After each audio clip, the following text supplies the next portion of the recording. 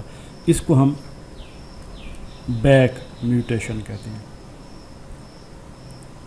دوسری اس کو ہم کہتے ہیں سپریسر میوٹیشن. سپریسر میوٹیشن یہ ہوتی ہے، جیسے کہ اس کے نام سے ظاہر ہے، کہ یہ کوئی اور میوٹیشن ہے، یہ کوئی اور چینج ہے، اور یہ جینوم میں عام طور پہ ڈفرینٹ لوکیشن پہ ہوتی ہے. جس کروموسوم پہ میوٹینٹ جین لوکیٹڈ ہے اس پہ بھی واقع ہو سکتی ہے، اسی جین میں بھی ہو سکتی ہے، دوسری جین پہ بھی اسی کروموسوم پہ ہو سکتی ہے. And it can occur on a different chromosome, اسی جاندار کے اندر ایک اور کروموسوم پہ بھی. تو یہ جو میوٹیشن ہوتی ہے جس کو ہم سپریسر میوٹیشن کہتے ہیں، یہ پہلی میوٹیشن کے ایفیکٹ کو، تو یہ بات ذرا تھوڑی سی غور طلب ہے اور اس پہ آپ توجہ دیں. ہم پہلی میوٹیشن کے بارے میں یہ نہیں کہہ رہے کہ وہ ختم ہو جاتی ہے. That mutation exists. For example جیسا بھی میں نے کہا کہ اے ٹی ٹو جی سی ہو گئی اور اس سے کوئی فینوٹائپ میں تبدیلی آ گئی. اب یہ A T to G C mutation exist کرتی ہے. اب اے ٹی ختم ہو گیا، اس کی جگہ جی سی ہے، میوٹیشن ہے، لیکن کوئی دوسری میوٹیشن کسی اور جگہ پہ ہو گئی، ڈفرینٹ لوکیشن پہ، جیسے میں نے آپ کو بتا دیا. وہ وہی جین کے اندر کسی دوسری جگہ پہ بھی ہو سکتی ہے، اسی کروموسوم میں کسی دوسری جین کے اوپر ہو سکتی ہے، یا جینوم کے اندر کسی دوسرے کروموسوم کے اوپر. تو اس سے پھر کیا ہوگا، وہ میوٹیشن، اس میوٹیشن سے جو ایفیکٹ پیدا ہوتا ہے اس کو سپریس کر دیتی ہے، جس کا مطلب یہ ہوتا ہے کہ جو وائلڈ ٹائپ فینوٹائپ ہے وہ ظاہر ہو جاتی ہے. یعنی وہ میوٹیشن سپریس ہو جاتی ہے تو وائلڈ ٹائپ ایفیکٹ ظاہر ہوگا. اب یہ وائلڈ ٹائپ ایفیکٹ کا ظاہر ہونا، اوریجنل میوٹیشن جو بیک میوٹیشن تھی اس کا ختم ہونا نہیں ہے، بلکہ یہ کسی اور میوٹیشن نے ایسا ایفیکٹ پیدا کر دیا جیسے یہ میوٹیشن جو پہلی تھی، اوریجنل تھی، یہ ختم ہو گئی ہو، حالانکہ وہ ختم نہیں ہو گئی ہوتی. تو یہ دو طریقوں سے ریورژن ہو سکتی ہے، کہ ایک تو میوٹیشن سرے سے ہی ختم ہو جائے، ایک ڈائریکشن میں ہوئی اور ریورس ہو جائے تو میوٹیشن ختم ہو گئی اور وائلڈ ٹائپ فینوٹائپ ریسٹور ہو گیا. دوسرا یہ ہے کہ کسی دوسری جگہ پہ میوٹیشن پہلی میوٹیشن جو ہے اس کے ایفیکٹ کو ختم کر دیتی ہے. میوٹیشن ہوتی ہے لیکن اس کا ایفیکٹ ختم ہو جاتا ہے، انڈیویجول وائلڈ ٹائپ بن جاتا ہے اور لگتا یوں ہے کہ میوٹیشن اس میں ختم ہو گئی. در حقیقت اس میں میوٹیشن ختم نہیں ہوتی، ایک اور میوٹیشن نے اس پہلی والی میوٹیشن کے اثر کو ختم کر دیا ہوتا ہے. اب اس میں یہ جو امپارٹنٹ سینٹینس ہے کہ بیک میوٹیشن جو ہے یہ وائلڈ ٹائپ نیوکلیوٹائڈ سیکوینس کو ریسٹور کرتی ہے، کیونکہ جو اے ٹی سے جب جی سی ہو گیا تو پھر یہ میوٹیٹ بیک، تو ادھر میوٹیشن تھی ادھر ریورژن تھی، تو ریورژن سے یعنی یہ ایسے ہوا تو یہ ایسے ہو گیا، تو جی سی سے واپس، تو بیک میوٹیشن جو ہے اوریجنل سیکوینس کو اس نے بحال کر دیا اور میوٹیشن سرے سے ہی ختم ہو گئی. سپریسر میوٹیشن یہ نہیں کرتی، جیسے کہ پچھلی سلائڈ پہ ہم نے دیکھا. تو سپریسر میوٹیشن کہاں پہ ہوتی ہے، یہ پیچھے بھی میں آپ کو بار بار بتا چکا ہوں. سیم جین جہاں پہ اوریجنل میوٹیشن ہوئی ہے، یا کوئی اور جین، یا ڈفرینٹ کروموسوم، تو کسی جگہ پہ بھی ہو سکتی ہے.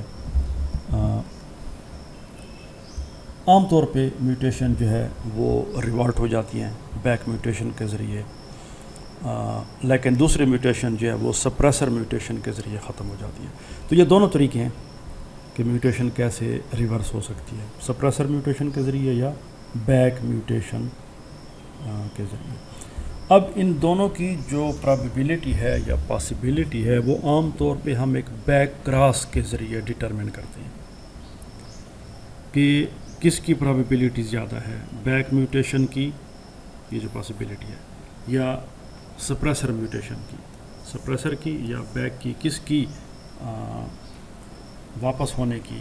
تو اس سے ہم بیک کراس کرتے ہیں کس کو، phenotypic revertant with the original wild type. تو وہ فینوٹائپ والا جاندار جس میں میوٹیشن ہو چکی ہے اور اس میں چانسز ہوتے ہیں کہ یہ ریورٹ ہو جائے، تو اسی کو پھر ہم ایک وائلڈ ٹائپ کے ساتھ کراس کرتے ہیں اور رزلٹ سے ہمیں پتہ چلتا ہے کہ میوٹیشن جو ہے وہ کیسے ہو رہی ہے یا کیسے نہیں ہو رہی.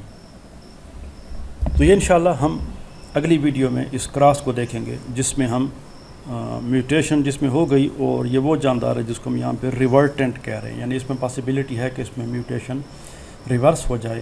اس کو ہم کراس کریں گے کس کے ساتھ؟ وائلڈ ٹائپ آرگینزمس کے ساتھ، اور پھر ہمیں ان دونوں میوٹیشن کے ایفیکٹس کا پتہ چلے گا کہ کیسے ریورژن ہو رہی ہے، بیک میوٹیشن کے ذریعے یا سپریسر میوٹیشن کے ذریعے. تو یہ کراس انشاءاللہ ہماری اگلی ویڈیو کا ٹاپک ہے.